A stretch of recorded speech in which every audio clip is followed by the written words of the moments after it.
On today's show, we're going to be talking about some of the books that we've been reading.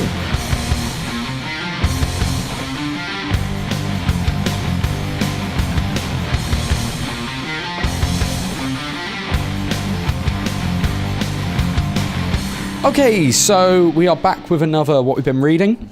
This is kind of taking the place of our regular reviews because we're not reading singles at the moment and we are reading trades. Yada, yada, yada. Yada, yada, yada. We'll dive straight into it. Dan, give us the first book that you've been reading this week. Well, listen up. Both of my books, right? Yeah. Very different this week. Yeah. People at home might not know this. We've had a few. All right. We're done with that. We've had a few sort of mentions in the comments, stuff like that, but I'm really into my manga. Especially sort of classic Japanese style, Osamu Tezuka, just one of my favorites, okay? And this was the book that I'm talking about today, Lone Wolf and Cub, it's this one here. Omnibus 1, and they've just started releasing these in the last couple of months or so. It is by Kazuo... Let's have a look. You're on your own. Koki? And who drew it? Gaseki Kojima. That one's okay. It looks more complicated. Anyway, point is, manga, classic, is recommended to me by a couple of people who I know for a fact are into Western comics heavily. Yeah. Some social groups that we're a part of mentioned this, which is the only reason that I brought it up. That's really weird. I was like, we have friends? Oh, yeah. And it's basically about this Ronin. For those of you that don't know, a Ronin is a sort of disgraced samurai that doesn't Samurai without a master. Doesn't follow the sort of laws of the Han. Honestly, this is really thick in... it has an appendix in the back of what all the words mean. But and they just sort of go out on their own, and this particular Ronin has become an assassin, and what's unique about him is he travels with his child.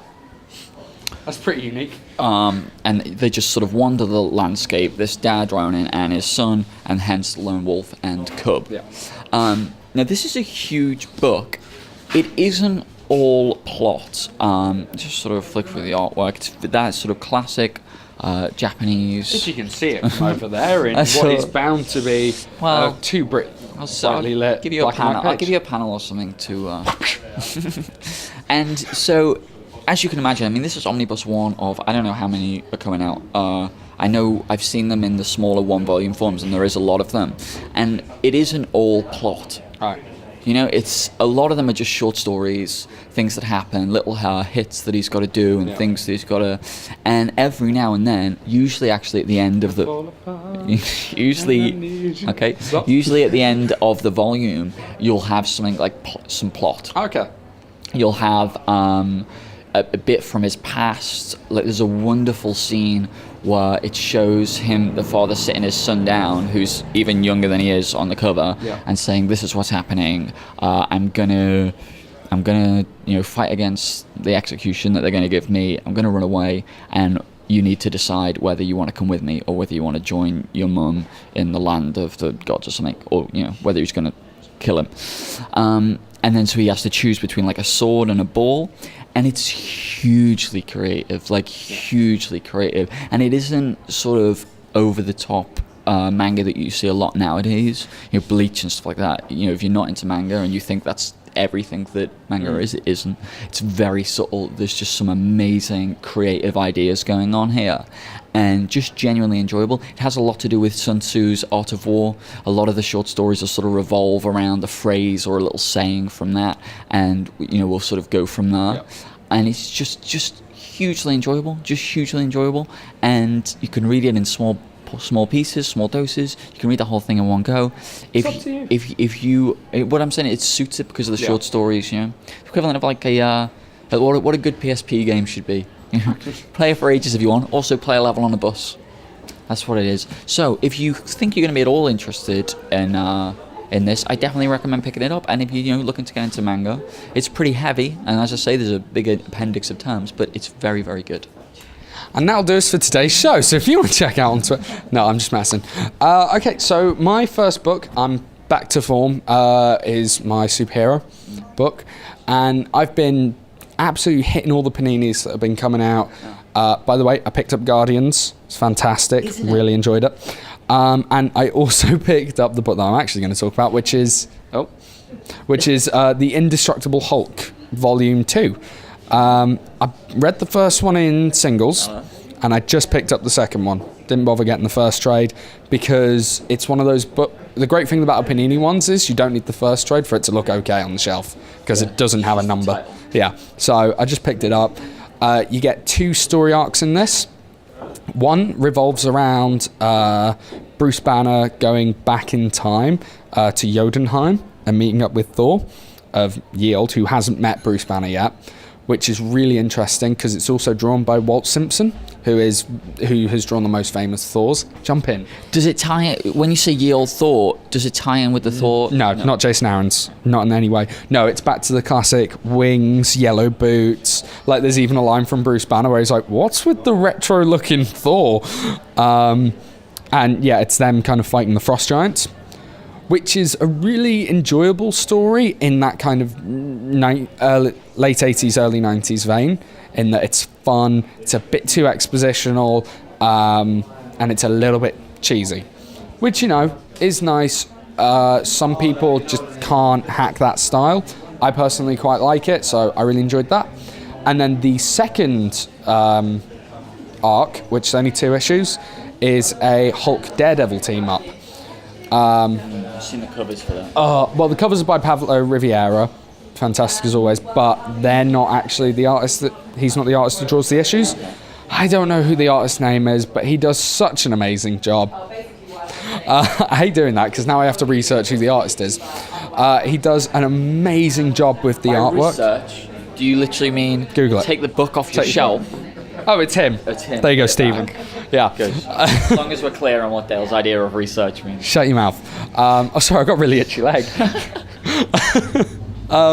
Yeah, the artwork in it is fantastic. He draws the Hulk with this really menacing kind of smile, makes him look genuinely big, and some of the interactions between him and Daredevil are just fantastic. So I really recommend picking it up. You don't need to have read the previous issues of the Indestructible Hulk, sorry. You can just pick up from this one issue. So that's my first superhero book. Dan, what is your second book?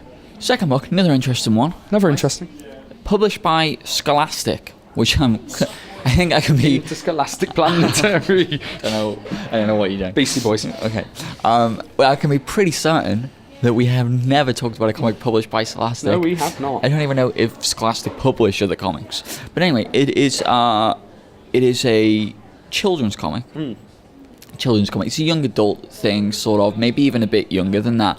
However, those of you that follow us on Twitter will know that I'm a big fan of Bone by Jeff Smith. I've made the mistake sometimes of saying Jeff Smith's Bone. Don't want to say that. No. Bone by Jeff Smith, which is a sort of hugely similar in tone. In fact, that might even be published by Scholastic. Bone might even be published by Scholastic. Anyway, point is, it's hugely similar in tone. What it is, it's this young adult adventure fantasy. Right. Called Amulet. Oh, it's called Amulet. It's called Amulet. How long have we been doing this show? It's by Kazu Kabushi. It's definitely how you pronounce that. And whereas Bone sort of introduces or tries to appeal to an older audience by having great comedy, just fantastic comedy that will go over the heads of a lot of children reading it. And, that's how it gets its older readers. Amulet has a really great sort of emotional hook, this sort of parental thing that goes on, and sort of, it's nostalgic in that kind of way. And some very, very serious, complex emotional issues that, again, can be ignored and will go over a lot of kids' heads who read it. But it is quite simple. What is best by far about this book is just the look of it, but B, also just some of the concepts, just great whimsical concepts, and the designs, like the character designs, are really interesting, and they look like this sort of ripped from great, fantasy. And there's these sort of simple characters, and it's a different world, and their expressions and things like that.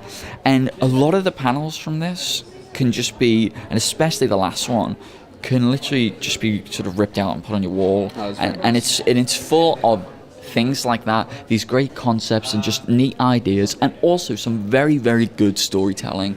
More importantly, very mature storytelling, and also very sort of simple and clear storytelling. So it's very quick, very, very quick read. These are really popular at the moment. I went into my local comic book shop and they're sort of everywhere, so I think, they might be popular with kids and stuff. Yeah. But if you're into comics and, you want a nice sort of simple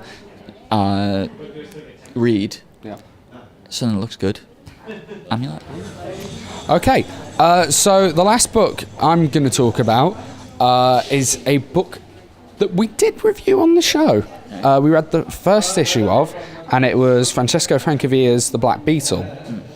I cannot remember if you enjoyed it or not. Did you? I say it was all right. Yeah. That's what I seem to remember. I loved it. And I picked it up in singles, and I never read them. I collected them all because I was like, I'm going to read it in one go. And then last week, I went to the comic book shop, and the hardcover was out, and I didn't even blink. I was just like, yep. So I have all the issues and the hardcover now of The Black Beetle. So the hardcover is 5 issues. It's an extra issue on top of what we had. In this over-spanning arc of a brand new character called the Black Beetle, who's this kind of Batman noir-esque character who patrols the streets of Colt City in the 40s, and we're trying to unravel this one big mystery. First of all, let me just say, the artwork in this book is fantastic. Like, it's so beautiful. And like the amount of double-page spreads that have Francavilla written over the side of them, because he's like, I'm signing that one. Like, he signs almost every page in this book like you would a cover, which is fine because they are that beautiful. It's like, you put your stamp on there, mate. I will say the writing is a little bit too expositional. I get that it's the noir of the style, but it is very expositional. Does he write it as well? He does write it, yeah. It's just Francavilla, it's his own book. Artists who think they're writers as well, don't know what they're playing at. No, I mean, he does a better job than Manapul does on The Flash. It is still really enjoyable. I just think he's trying to imitate the style of the time. Right. Which, sort of pulpy. Yeah, pulpy, a bit over-explanatory, noir-esque stuff. But overall, this book has a very interesting story. I mean, you buy it alone for the hardback. It looks beautiful. I think it's the most beautiful book I've bought this year. And I know you're a fan of your good-looking books, and this is one of them. This is one of them. Cool. Yeah. So I don't really have much more to say on the Black Beetle. See, mine's are short and sweet. I don't have much more to say on the Black Beetle. Go pick it up. It's a fantastic read and really, really, really, really pretty. Wicked. Cool, so that'll do us for this week. Please do tell us what you guys have been reading down in the comments below. And I'm not going to pimp out the Twitter because we already did that once in this episode. Yeah, great then. Cool. See you next time. Oh, yeah. Gosh Comics. Yes. We're filming in Gosh Comics again. They're amazing. Check out the website. Find all their info in the description. And down below. Yeah, and we will see you next time. Play it for ages if you want. Also play a level on a bus. That's what it is.